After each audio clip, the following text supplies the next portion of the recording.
One day my husband and I, we was just riding, and we saw this guy putting a sign on a building. And I said, baby, stop. My husband say, Janella, no, we're not going to play with these people. We don't have nobody to get up. I say, please. So he turned around. We got out the car and walked in the building, and we asked him if we could see it. And he said, sure. So he gave us a walkthrough and everything.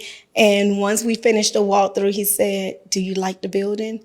And I said, I love the building. I said, but here's the problem. I don't have a dime. I said, I don't have any money. And I say, but if you allow me to move in this building and open up a school, I promise you I will pay you your money back. And that's when he was like, are you crazy? No, no. And I'm like, oh God, my husband got in the car like, oh my God, she just embarrassed me. He asked me for my number. And a couple of days later, he gave me a call and he said, hey, come pick up the keys. He said, I trust you. When we arrived to the school, he said, you know why I'm giving you these keys?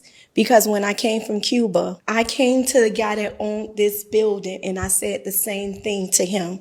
And I know it was no one but God.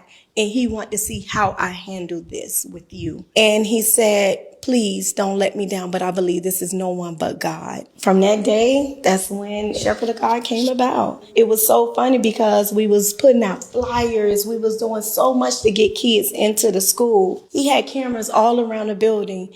And one day he called me, he said, Janella, how long are you going to be there? I said, I don't know. You want me to wait on you or something? He said, yeah. He said, I'm coming now.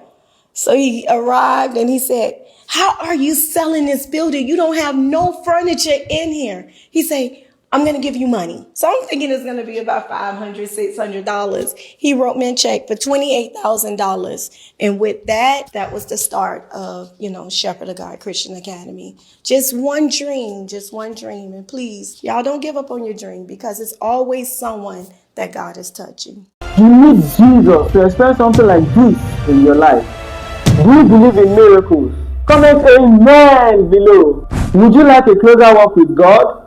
Subscribe and follow for more real stories of God's power.